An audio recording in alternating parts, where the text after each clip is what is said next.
నమస్కారం ఘంటారావానికి స్వాగతం. ముందుగా ప్రధానాంశాలు. సచివాలయంలో నేడు సీఎం అధ్యక్షతన మంత్రివర్గ సమావేశం. స్థానిక సంస్థల ఎన్నికలు, బీసీ రిజర్వేషన్లపై చర్చించే అవకాశం. సికింద్రాబాద్లో యూనివర్సల్ సృష్టి ఫెర్టిలిటీ పేరుతో కాసుల దందా. సరోగసి ముసుగులో డాక్టర్ నమ్రత శిశు విక్రయాలు. ఉయ్యాలవాడ గురుకులంలో ఫుడ్ పాయిజన్ పై పార్టీల మాటల యుద్ధం. పెరుగు వల్లే విద్యార్థులు అస్వస్థతకు గురైనట్లు ప్రాథమిక నిర్ధారణ. శ్రీశైలం జలాశయానికి క్రమంగా పెరుగుతున్న వరద. 2 గేట్ల ద్వారా సాగర్కు నీరు విడుదల.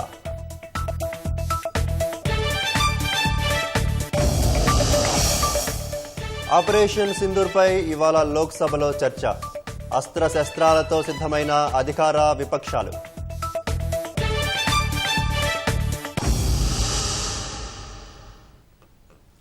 కులగణనపై నిపుణుల కమిటీ నివేదికతో పాటు పలు కీలక అంశాలపై చర్చించేందుకు రాష్ట్ర మంత్రివర్గం ఇవాళ సమావేశం కానుంది. పంచాయతీలకు రిజర్వేషన్ల ఖరారు చేసేందుకు హైకోర్టు విధించిన గడువు ముగియడంతో స్థానిక సంస్థల ఎన్నికలపై ఎలా ముందుకెళ్లాలనే అంశంపై సమాలోచనలు చేసే అవకాశం ఉంది. గోశాలల నిర్మాణం, గిగ్ వర్కర్ల పాలసీ, సాగునీటి ప్రాజెక్టుల అంచనాల పెంపు వంటి అంశాలపై నిర్ణయాలు తీసుకోనున్నట్లు సమాచారం. రాష్ట్ర మంత్రివర్గం ఇవాళ సమావేశం కానుంది. ఈ నెల 25న వాయిదా పడిన కేబినెట్ భేటీ మధ్యాహ్నం 2 గంటలకు సచివాలయంలో జరగనుంది. కులగణనపై స్వతంత్ర నిపుణుల కమిటీ ఇచ్చిన నివేదికపై మంత్రివర్గం చర్చించే అవకాశముంది. కులగణన సర్వే డేటా ఆధారంగా సామాజిక, రాజకీయ, ఆర్థిక, విద్య, ఉద్యోగ, ఉపాధి రంగాల్లో కులాల వారీగా వెనుకబాటుతనాన్ని కమిటీ విశ్లేషించింది. ప్రభుత్వ పరంగా తీసుకోవాల్సిన విధానపరమైన చర్యలను కమిటీ సిఫార్సు చేసింది. ఇటీవల ప్రభుత్వానికి సమర్పించిన నివేదికపై ఢిల్లీలో రాహుల్ గాంధీతో కూడా ప్రభుత్వ పెద్దలు చర్చించారు. పంచాయతీల రిజర్వేషన్ల ఖరారుపై కూడా కేబినెట్లో చర్చ జరిగే అవకాశముంది. రిజర్వేషన్ల ఖరారు కోసం హైకోర్టు విధించిన గడువు ముగిసింది. మరోవైపు బీసీ రిజర్వేషన్ల పెంపు బిల్లులు, ఆర్డినెన్స్ అంశాలు ఎటూ తేలలేదు. రిజర్వేషన్లపై ఎలా ముందుకెళ్లాలనే అంశంపై చర్చించే అవకాశముంది.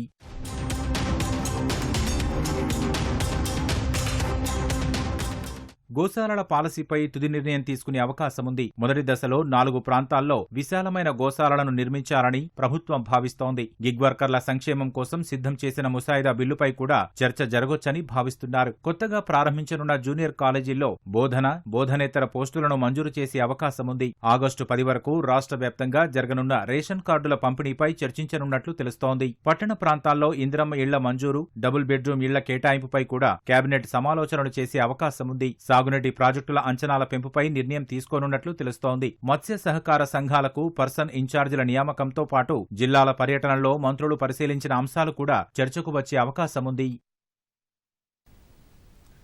యూనివర్సల్ సృష్టి ఫెర్టిలిటీ కేంద్రం నిర్వాహకురాలు డాక్టర్ నమ్రత దారుణాలు ఒక్కొక్కటిగా వెలుగుచూస్తున్నాయి. 2021లోనే ఆసుపత్రి మూసివేసినట్లు అధికారులకు లేఖ ఇచ్చిన ఆమె సరోగసి ముసుగులో శిశువుల విక్రయాలు చేస్తున్నట్లు అధికారులు గుర్తించారు. తెలుగు రాష్ట్రాలే కాకుండా కోల్కతా, ఒడిశాలోనూ బ్రాంచీలు ఏర్పాటు చేసినట్లు తెలిపారు. సంతానం లేని దంపతులకు ఐవీఎఫ్, సరోగసి ద్వారా పిల్లలు లేని కొరత తీర్చుతామంటూ శిశు విక్రయాలు సాగిస్తున్నట్లు తేల్చారు. ఈ వ్యవహారంలో డాక్టర్ నమ్రత, ఆమె కుమారుడు పి జయంత్ కృష్ణ, మేనేజర్ కళ్యాణి అచ్చాయమ్మ సహా 8 మందిని అరెస్టు చేశారు. సికింద్రాబాద్ రెజిమెంటల్ బజార్లోని యూనివర్సల్ సృష్టి ఫెర్టిలిటీ సెంటర్ నిర్వాహకురాలు డాక్టర్ నమ్రత ఆగడాలు ఒక్కొక్కటిగా వెలుగుచూస్తున్నాయి. రాజస్థాన్కు చెందిన దంపతులు పిల్లలు లేకపోవడంతో ఆన్లైన్లో వెతికి గత ఏడాది ఆగస్టులో నగరానికి వచ్చి సికింద్రాబాద్ రెజిమెంటల్ బజార్లోని యూనివర్సల్ సృష్టి ఫెర్టిలిటీ సెంటర్ నిర్వాహకురాలు డాక్టర్ నమ్రతను సంప్రదించారు. వైద్య పరీక్షలు నిర్వహించి ఐవీఎఫ్ వీలు పడదని, సరోగసి ద్వారా బిడ్డను కనే అవకాశం ఉందని, 30 లక్షల రూపాయలు ఖర్చవుతుందని ఆమె చెప్పారు. బిడ్డ పుట్టిన తర్వాత డిఎన్ఏ పరీక్ష చెయ్యాలని ఒప్పందం కుదుర్చుకున్నారు. గత ఏడాది సెప్టెంబర్లో ఆ దంపతులను విశాఖపట్నానికి పంపి అండాలు, వీర్యకణాలు సేకరించారు. ఈ ఏడాది జూన్లో సరోగసి ద్వారా మగబిడ్డ పుట్టాడంటూ ఆ దంపతులను వైజాగ్ తీసుకెళ్లి శిశువును అప్పగించారు. పిల్లాడి రూపురేఖలు భిన్నంగా ఉండడంతో తల్లి అనుమానించి డిఎన్ఏ పరీక్ష చెయ్యాలని డిమాండ్ చేసింది. బిడ్డను కన్న తల్లి ద్వారా కేసు పెడతామంటూ డాక్టర్ నమ్రత వారిని బెదిరించింది. వారు ఢిల్లీలోని ప్రైవేట్ ల్యాబ్లో పరీక్ష చేయించగా పిల్లాడి డిఎన్ఏ దంపతులతో సరిపోలకపోవడంతో నమ్రతను సంప్రదించారు. ప్రతికూల స్పందన రావడంతో బాధితురాలు గోపాలపురం పోలీసులకు ఫిర్యాదు చేయగా వారు వైద్యశాఖతో కలిసి దర్యాప్తు చేపట్టి కీలక విషయాలు గుర్తించారు. అస్సాంలోని మహమ్మద్ అలీ అదిక్, నస్రీన్ బేగం దంపతులకు పుట్టబోయే బిడ్డను తమకు విక్రయించాలని డాక్టర్ నమ్రత ముందుగానే వారితో ఒప్పందం కుదుర్చుకున్నారు. వారికి పుట్టిన మగబిడ్డను 90,000 రూపాయలకు కొనుగోలు చేసి రాజస్థాన్ దంపతులకు అప్పగించారు. ఇందుకోసం దంపతుల నుంచి 35 లక్షల రూపాయలు వసూలు చేశారు. విజయవాడ, విశాఖ, హైదరాబాద్లోని ఫెర్టిలిటీ కేంద్రాల్లో తనిఖీలు చేపట్టిన పోలీసులు, వైద్యాధికారులు అనుమతి లేకుండా సేకరించిన వీర్యకణాలు, అండాలు, రికార్డులను స్వాధీనం చేసుకున్నారు. విశాఖలోని సృష్టి ఫెర్టిలిటీ సెంటర్ మేనేజర్ కళ్యాణి కీలకంగా వ్యవహరిస్తున్నట్టు గుర్తించారు. వీళ్ళు చైల్డ్ పుట్టిన తర్వాత కొంచెం ఫీచర్స్ వాళ్ళకి మ్యాచ్ అవ్వట్లేదు, ఫేషియల్ ఫీచర్స్. సో వాళ్ళు అడిగినప్పుడు వీళ్ళు కరెక్ట్గా రెస్పాన్స్ ఇవ్వట్లేదు. సో ది కపుల్ వెంట హెడ్ అండ్ దేర్ వాళ్ళ ఓన్గా సొంతంగా DNA టెస్ట్ చేయించుకున్న తర్వాత వాళ్ళకి తెలిసిపోయింది చైల్డ్ ఈజ్ నాట్ దేర్స్ అని, DNA మ్యాచ్ అవ్వట్లేదు. దాని తర్వాత వీళ్ళు ఈ డాక్టర్ని క్లినిక్ని మళ్ళీ కాంటాక్ట్ చేయాలని చాలాసార్లు ట్రై చేశారు. పాజిటివ్ రెస్పాన్స్ ఇవ్వలేదు. ఇంకా వాళ్ళని థ్రెటన్ కూడా చేశారు, ఇంటిమిడేట్ చేశారు. And simultaneously we conducted a raid at విశాఖపట్నంలో వీళ్ళకున్నది బ్రాంచ్, సేమ్ క్లినిక్కి ఉన్న బ్రాంచ్ విశాఖపట్నంలో ఉంది. సో అక్కడ కూడా రేడ్ చేస్తాం జరిగింది. And concern documentations regarding this particular case, వీళ్ళు మాకు అప్రోచ్ అయిన కపుల్ రిగార్డింగ్ కేసు కూడా డీటెయిల్స్ అన్నీ అక్కడి నుంచి ఫైల్స్ అండ్ కన్సర్న్ డాక్యుమెంట్స్ అన్ని సీజ్ చేసాము. ఈ చైల్డ్ వాళ్ళు డెలివర్ చేసినప్పుడు వాళ్ళకి ఏదో కొంత అమౌంట్ ఇచ్చేసి ఆ చైల్డ్ తీసుకొచ్చి ఇట్లాంటి చైల్డ్లెస్ కపుల్స్ ఓవరు చిల్డ్రన్ కోసం అని who are trying via some or the other treatments, వాళ్ళకి ఈ చైల్డ్ వాళ్ళ చైల్డ్ అని చెప్పేసి ఇట్లా హ్యాండ్ ఓవర్ చేస్తారు అని this is one of the main link in this case ఈస్ట్. అండ్ వీఆర్ వెరిఫైయింగ్ ఫర్దర్ ఇట్లాంటి ఎన్ని కేసెస్ ఉన్నాయి. కొన్ని మాకు ఇంకా ఫర్దర్ లింక్స్ వచ్చినాయి. విజయవాడలో కూడా షీఈస్ హ్యావింగ్ అ బ్రాంచ్ అని చెప్తున్నారు. So multiple teams presently are working in this matter, whether it is IVF or whether it is specimen collection or MTP, ఇట్లాంటి procedures which have to be done only by certified professionals. అట్లాంటి procedures అన్ని ఈ క్లినిక్లో చేస్తున్నారు. And ఈ క్లినిక్కి కూడా registrations అన్ని cancel అయినాయి. ఈ డాక్టర్ కూడా ప్రీవియస్గా రిజిస్ట్రేషన్స్ అన్ని క్యాన్సిల్ అయినాయి. ఇట్లా వల్నరబుల్ కపుల్స్ని టార్గెట్ చేసి వాళ్ళ దగ్గర ఈచ్ కపుల్ దగ్గర almost 25 to 40 lakhs of rupees amount తీసుకుంటూ ఇట్లా మేము బేబీని డెలివర్ చేస్తాం మీకు అని ఆశ చూపించి ఇట్లాంటి procedures she is doing. So in Visakhapatnam, in Vijayawada, in Guntur. Basically bottom line is she is not a certified medical professional. Telugu రాష్ట్రాల్లో సృష్టి ఫెర్టిలిటీ అక్రమాలపై 10 కేసులు నమోదయ్యాయి. రెజిమెంటల్ బజార్లోని కేంద్రంలో చేపట్టిన తనిఖీల్లో అక్రమంగా సరోగసి చేపడుతున్నట్టు ఆధారాలు లభించాయని DMHO డాక్టర్ వెంకటి తెలిపారు. నష్టపోయిన బాధితులు ప్రశ్నించేందుకు వెళితే న్యాయవాదిగా పనిచేస్తున్న ఆమె కుమారుడు జయంత్ కృష్ణ వారిని బెదిరిస్తున్నట్టు గుర్తించారు. డాక్టర్ నమ్రతను పోలీసులు విజయవాడలో అదుపులోకి తీసుకున్న సమయంలో పక్కనే ఉన్న తన బిడ్డల్ని ఉద్దేశించి డబ్బు అంటూ వెంటపడితే ఫలితం ఇలానే ఉంటుందంటూ ఆవేదన వ్యక్తం చేసినట్టు సమాచారం.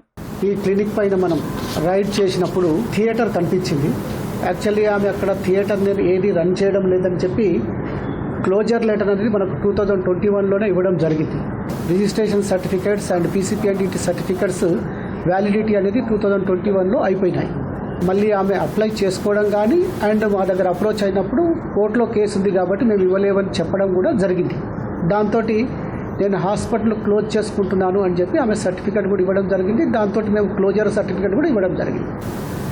అది ఇచ్చిన తర్వాత నిన్న చూసినప్పుడు ఏమవుతుందంటే థియేటర్ ఉంది అక్కడ అండ్ 7 అనాలిసిస్ ల్యాబ్ రిపోర్ట్స్ అన్నీ ఉన్నాయి. అక్కడ 7 మీకు అక్కడ చూస్తే కనిపిస్తాయి. 7 కంటైనర్స్ కూడా ఉన్నాయి.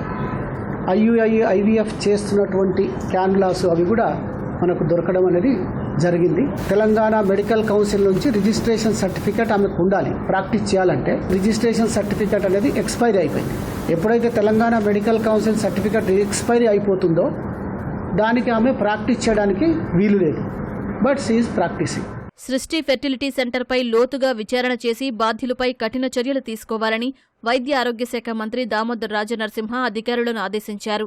ఈ ఘటనను తీవ్రంగా పరిగణించిన ఆయన ఇలాంటి కేంద్రాలపై తనిఖీలు ముమ్మరం చేయాలన్నారు. ఆరోగ్య కుటుంబ సంక్షేమ శాఖ కమిషనర్ సంగీత సత్యనారాయణ స్పందిస్తూ హైదరాబాద్లోని 2 ప్రభుత్వ ఆసుపత్రుల్లో సంతానోత్పత్తి కేంద్రాలు ఉన్నాయని, పిల్లలు లేని దంపతులు వాటిని వినియోగించుకోవాలని కోరారు. రోజువారీ కూలీలు, ఇంటికి దూరమైన వారు, యాచకులు, యువకులకు కమిషన్ ఆశ చూపి వారి వీర్య కణాలు సేకరిస్తున్న ఓ సంస్థ చీకటి దందాను ఉత్తర మండలం టాస్క్ ఫోర్స్ పోలీసులు వెలుగులోకి తెచ్చారు. సికింద్రాబాద్ గోపాలపురం పోలీస్ స్టేషన్ పరిధిలో 4 ఏళ్ల క్రితం ఇండియన్ స్పెర్మ్ టెక్ క్లినిక్ ప్రారంభించారు. వీర్య దానం చేయాలని ప్రచారం చేస్తూ వందలాది మంది నుంచి వీర్య కణాలు సేకరిస్తున్నారు. చీకటి దందాపై సమాచారం అందుకున్న టాస్క్ ఫోర్స్ పోలీసులు శనివారం రాత్రి తనిఖీలు చేపట్టారు. 20 మంది నుంచి సేకరించిన వీర్య నమూనాలు, రికార్డులను స్వాధీనం చేసుకున్నారు. వీర్య కణాలు, అండాలను ఇక్కడ సేకరించి గుజరాత్ అహ్మదాబాద్లోని ప్రధాన కేంద్రానికి పంపుతున్నట్లు గుర్తించారు. అండం ఇచ్చిన మహిళలు ఒక్కొక్కరికి 20,000 నుంచి 25,000, వీర్యదానం చేసిన పురుషులకు 800 నుంచి 1,500 వరకు కమిషన్ ఇస్తున్నట్లు దర్యాప్తులో తేలింది. అశ్లీల వీడియోలు చూపి వీర్య కణాలు సేకరిస్తున్నట్లు పోలీసులు గుర్తించారు. అక్రమ దందా చేస్తున్న 7గురిపై కేసు నమోదు చేశారు. తమకు అన్ని అనుమతులు ఉన్నాయని ఇండియన్ స్పెర్మ్ టెక్ క్లినిక్ నిర్వాహకులు పోలీసులతో చెప్పినట్లు సమాచారం. అయితే వారికి ఎలాంటి అనుమతులు లేవని డిఎంహెచ్ఓ డాక్టర్ వెంకటి స్పష్టం చేశారు. అహ్మదాబాద్కు బృందాలను పంపి లోతుగా దర్యాప్తు చేసేందుకు పోలీసులు సిద్ధమయ్యారు.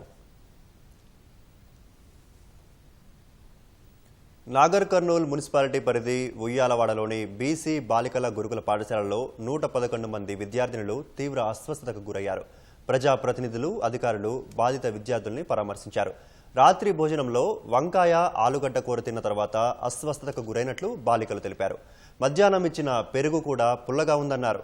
వీటి వల్లే ఫుడ్ పాయిజన్ అయి ఉంటుందని అధికారులు ప్రాథమికంగా నిర్ధారణకు వచ్చారు.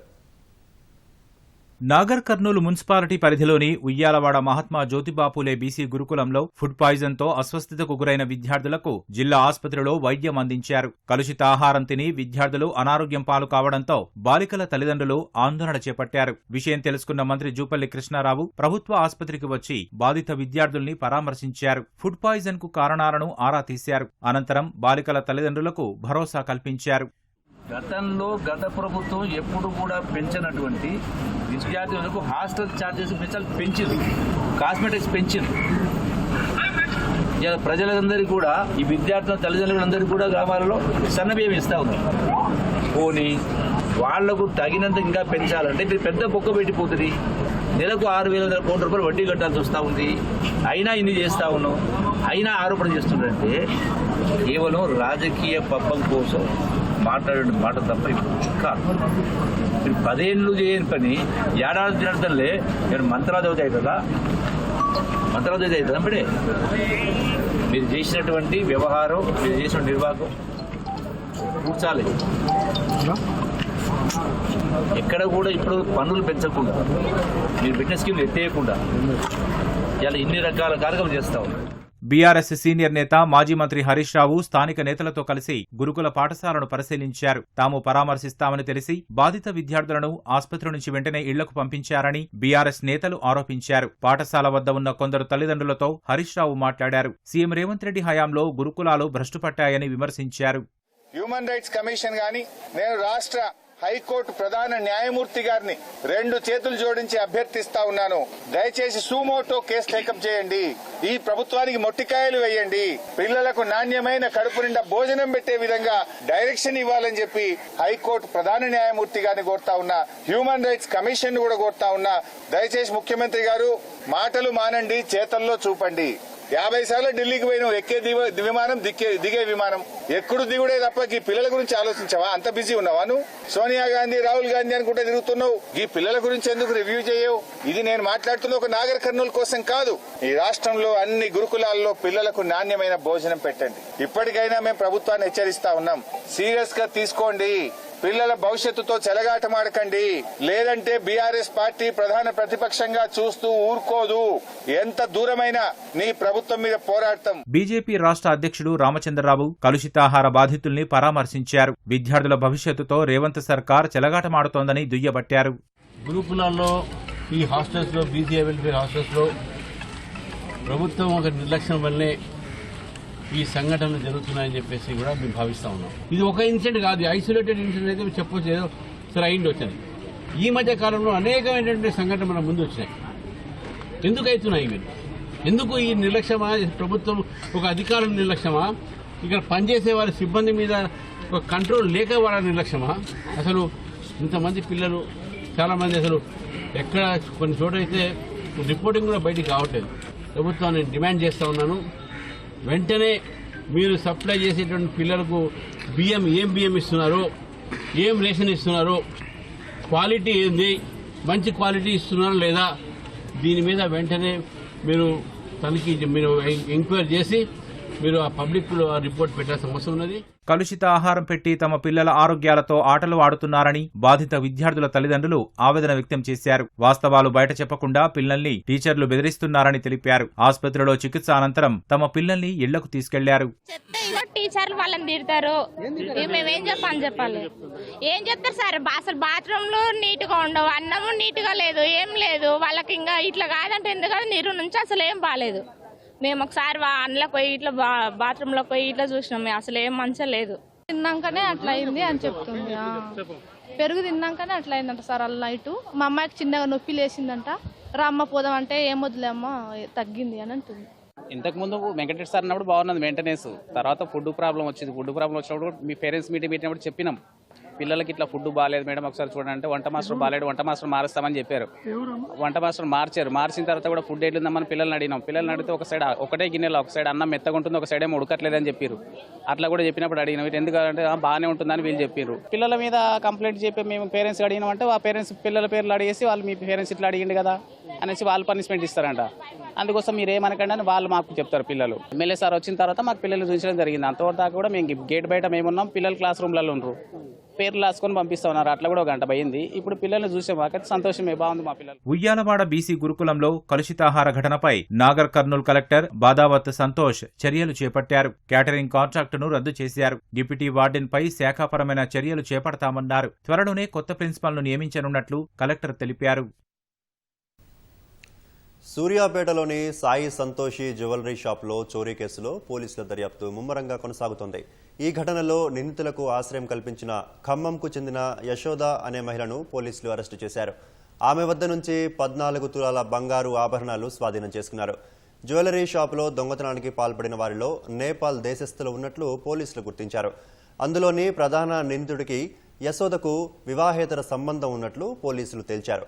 నిందితులను పట్టుకునేందుకు 5 బృందాలుగా ఏర్పడి గాలిస్తున్నట్లు జిల్లా ఎస్పీ నరసింహ తెలిపారు. పట్టణంలో ఉన్నటువంటి హైటెక్ బస్టాండ్ సమీపంలో ఒక మహిళ అనుమానాస్పద రీతిలో మనకు కనిపిస్తే మనం ఆమెను చెక్ చేస్తే బ్యాగులో సాయి సంతోషి జ్యువెలరీ షాప్ కు సంబంధించినటువంటి థెఫ్ట్ కు గురి కాబడిన కొన్ని ఆభరణాలు మనకు లభ్యమైనవి.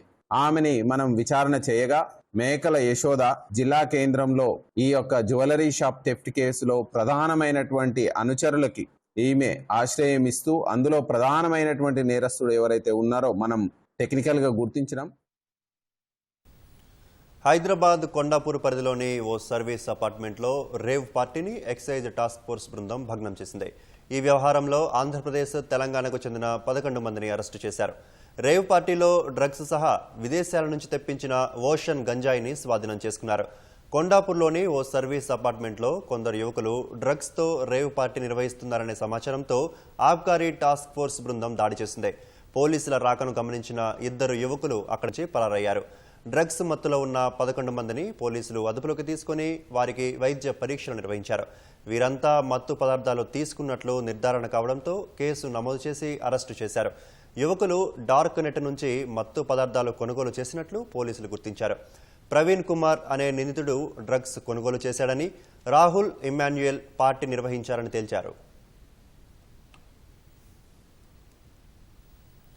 ఐరోపా యూనియన్తో వాణిజ్య ఒప్పందం కుదుర్చుకున్నట్లు అమెరికా అధ్యక్షుడు డొనాల్డ్ ట్రంప్ ప్రకటించారు.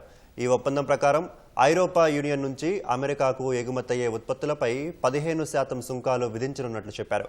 అమెరికాలో $600 బిలియన్ల అదనపు పెట్టుబడులు, 750 బిలియన్ల విలువైన కొనుగోళ్లకు ఐరోపా యూనియన్ హామీ ఇచ్చిందని ప్రకటించారు. స్కాట్లాండ్లో EU అధ్యక్షురాలు ఉర్సులా వాన్ డెర్ లేయన్తో చర్చల తర్వాత వాణిజ్య ఒప్పందం గురించి ట్రంప్ ప్రకటన చేశారు. ఇది అందరికీ మంచి ఒప్పందమని ఆయన పేర్కొన్నారు. EU అధ్యక్షురాలు ఉర్సులా కూడా అమెరికాతో మంచి ఒప్పందం కుదిరినట్లు చెప్పారు.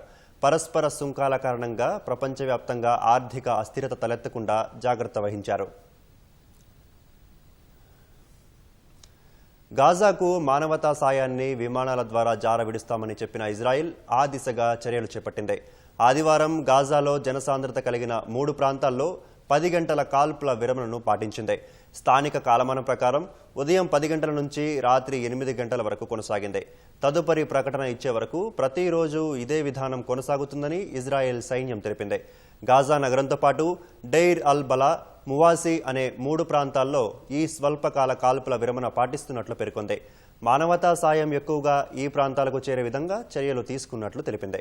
గాజాలో ఇటీవల ఆకలి చావులు పెరిగిన నేపథ్యంలో ప్రపంచ దేశాల ఒత్తిడి మేరకు ఇజ్రాయెల్ ఈ చర్యలు చేపట్టింది. మరోవైపు ఇజ్రాయెల్ హమాస్ యుద్ధం కారణంగా కొనసాగుతున్న విపత్కర పరిస్థితిని ఎదుర్కొంటున్న గాజాకు తోడ్పడాలని అమెరికా అధ్యక్షుడు ట్రంప్ ప్రపంచ దేశాలకు సూచించారు. ఇది అంతర్జాతీయ సమస్య అని చెప్పిన ఆయన అక్కడి ప్రజలకు అమెరికా సహాయం చేయకపోయి ఉంటే ఆకలితో అలమటించేవారని తెలిపారు. 2 వారాల క్రితం గాజాకు $60 మిలియన్ సాయాన్ని అమెరికా అందించినట్లు ట్రంప్ పేర్కొన్నారు. సరిహద్దుల వద్ద చెలరేగిన ఘర్షణలకు ముగింపు పలికేందుకు థాయిలాండ్, కంబోడియాలు సిద్ధమయ్యాయి. ఇవాళ మలేషియాలో ఇరు దేశాల ప్రధానుల మధ్య శాంతి చర్చలు జరగనున్నాయి. ఈ సమావేశానికి మలేషియా మధ్యవర్తిత్వం వహించనుంది. కాల్పుల విరమణపై చర్చలకు తక్షణమే అంగీకరించాలని అమెరికా అధ్యక్షుడు డొనాల్డ్ ట్రంప్ ఒత్తిడి మేరకు ఇరు దేశాలు చర్చలకు అంగీకరించాయి. మలేషియా ప్రధాని అన్వర్ ఇబ్రహీం ఆహ్వానం మేరకు తమ తాత్కాలిక ప్రధాని పుంథమ్ వేచాయచాయ్ ఇవాళ జరిగే చర్చలకు హాజరవుతారని థాయిలాండ్ అధికార ప్రతినిధి జిరాయు హువాంగ్సాప్ తెలిపారు. కాసేపటికే తమ ప్రధాని హున్ మానెట్ కూడా ఈ భేటీలో పాల్గొంటారని కంబోడియా కూడా ధృవీకరించింది. 2 దేశాల మధ్య ఇప్పటివరకు జరిగిన ఘర్షణల్లో 34 మంది మరణించగా 168,000 మంది నిర్వాసితులయ్యారు.